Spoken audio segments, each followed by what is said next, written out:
maybe a 12. A bit of a small palace. 12. Yeah, that's beautiful. Everything is beautiful. And we've had some very good meetings, in particular with Turkey and trade, and now we're meeting with everybody today. As you know, we're going to have a very big meeting with lots of leaders from, I think, every country, right? Every country showed up. They're all there. NATO country. Yeah.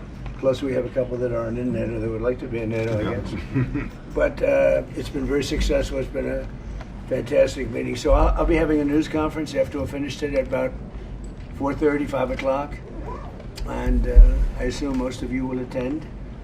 But a lot of things have been determined, and some things haven't, frankly.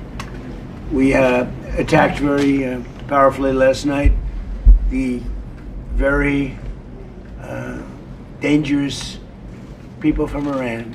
They're sick. There's something wrong with them. We said, go and do your funeral stuff. And instead of that, they start shooting rockets at ships yesterday. And so we hit them very hard last night, very hard. I would say 20 to 1, 20 times tougher. And I told them, every time you hit, we hit. And of course, they're dirty players, so they go after everyone, probably including me. I've been number one on their list for years. And they're a bunch of scum, you want to know the truth. They're scum. And so we don't like them. I don't like them. And they're evil people, and it's the denuclearization of Iran. And we're going to denuke it. We're not going to let them because they're crazy, and they can't have a nuclear weapon. And they go around killing people. They've killed thousands and thousands of our soldiers. They've killed hundreds of thousands of innocent people. They had the roadside bomb, Soleimani. I took care of him, first term. And that was a big thing, because I think they probably would be a lot stronger had he been around, because he was a bad guy, but he was an evil genius, but a bad guy. And he was the father of the roadside bomb. The roadside bomb is a bomb that goes on when you're driving your little vehicle around, and it goes on and you have no legs, no arms, and no face. And they've killed thousands and thousands of people. Even the SS Cole was theirs, you know, if you remember that disaster. So I don't like them at all. And frankly, I think we waste a lot of time with them. I think we should just do our business. Can you imagine? They start shooting bombs, actually missiles at ships yesterday. Saudi Arabia, Kuwait, a couple of others. And they don't. I don't think they know what the hell they're doing. But they're bad people, very bad people. I think they're incompetent, by the way. Because if they were competent, they would have made a deal a long time ago. Like, how about 47 years ago? So they've been in trouble for 47 years, and we took out their first set of leaders. We took out their second set of leaders. They want to take out the U.S. leader, me. I'm on every list. I saw a thing this morning. I'm on every single one of their lists.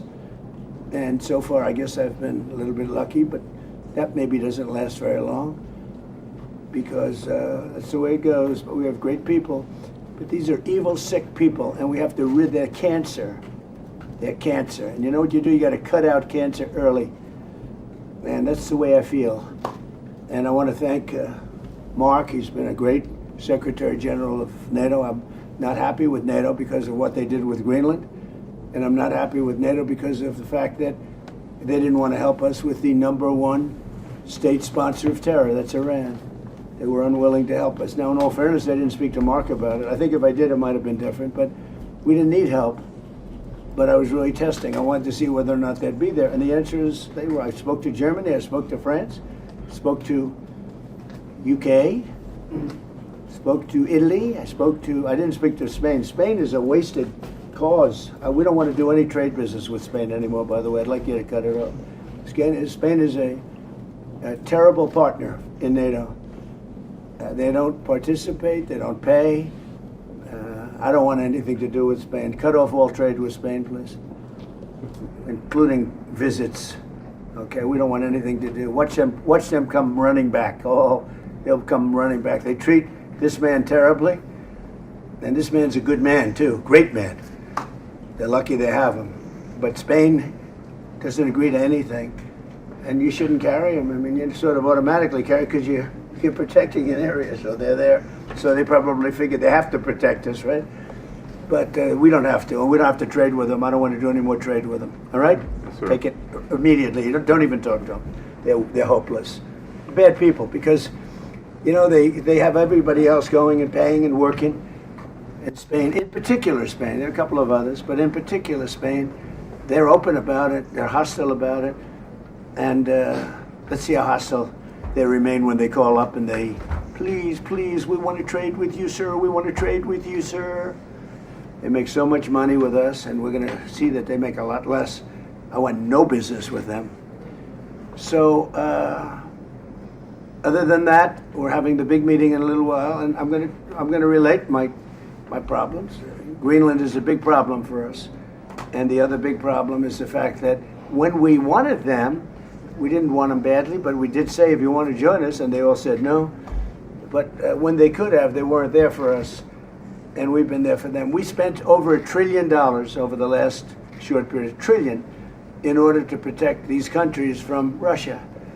And has nothing to do with us. We have an ocean, but it's been a long-term thing, and they haven't treated us right. And Mark understands that. He understands that. And we're going to work something out, I think, one way or the other. But we've been treated unfairly. We pay disproportionately. We had a time when we were paying 100%. We were paying 100% of NATO, and yet a lot of the countries weren't paying anything. But there was calls made a few weeks ago. I spoke with UK, and the Prime Minister said, well, we don't want to help you now, but we'll help you when the war's over. I said, that's not good, not good. And likewise, I spoke to Germany. They didn't want to help. I spoke to France. They didn't want to help. Nobody wanted to help. Some of the very small countries wanted to help because they're the most vulnerable. I mean, that's the only reason they wanted to help. So I appreciate you being here. We're going to be going back together, many of us together. And again, I want to say, despite the fact that I'm very upset with NATO, that we pay far, far too much, billions and billions of dollars too much, because it's unfair, because we're protecting them. So we protect them, but they're not there for us. Think of it. It doesn't work. But I want to say this is a great leader. They're lucky they have him. It's their biggest asset. You want to know the truth? So, Mark, would you say a few words? Absolutely, and thank you so much, Mr. President, dear Donald. Let me start with Iran. We discussed it last night at the Presidential Palace. I think what you did, degrading the nuclear capability, crucial for Israel, the region, for Europe, degrading the ballistic missile capability of Iran, crucial for Israel, for the region, for you, for the whole world. And then trying to bring this to a peaceful end. They attacking ships yesterday. I think what you did last night was absolutely necessary. It was a very strong response. And I'm with you on this. It's really important. When it comes to NATO, what you have achieved, and this is a huge win, and I just want to say this again, the last 2 years, Canada and European NATO nations spending $215 billion more in 2024 and 2025 and 2026 compared to 2024. This is staggering, 258 billion. In the meantime, almost 200,000 jobs in the US being supported by all the investments by countries in the United States in the defense industrial base, buying from the defense industrial base from the US companies. So here you see there is you have been able to really get them to step up, to do this. And when it comes to Iran, I know you're disappointed. We discussed it a couple of weeks ago. I would say these are isolated cases. 5,000 planes taking off from European airports in support of Epic Fury. It was Europe as one big platform of power projection for the United States, helping with Epic Fury, including countries you mentioned, Germany from day one, France, and many others. We discussed the Bucharest airport, which was closed for a couple of days for commercial traffic because you needed it for Epic Fury, and they were totally United fine. Kingdom wouldn't let us use the island for 2 weeks, so we had to fly back. No, so I'm saying you're right. There are isolated cases. And Italy was very bad, having to do with their bases, as you know, and a couple of others. So but still, generally 5,000 is huge. And you mentioned Spain. Even you got Spain to pay 2%. They made a huge step in last year. So there are still issues we have to solve. But hey, also even Spain, I would say they got to the 2%. And I know you have a very strong relationship with the United Kingdom, the King, but also you personally always with Keir Starmer, who is now leaving office. he has now also committed to spend another $20 billion extra, 15 billion pounds on defense. So I would argue without you in this chair, this would not have happened. It is, of course, because of Russia, but also because of you. So grab to win, it's there. You did this. It was The Hague, and now they are implementing. And on Greenland, you and I made a deal in Davos. I will make sure that that deal is step by step being implemented. That you can deploy, if you want, the Golden Dome on Greenland. You have your trilateral talks, Mark was leading them, from your side with the Greenlanders and the Danes.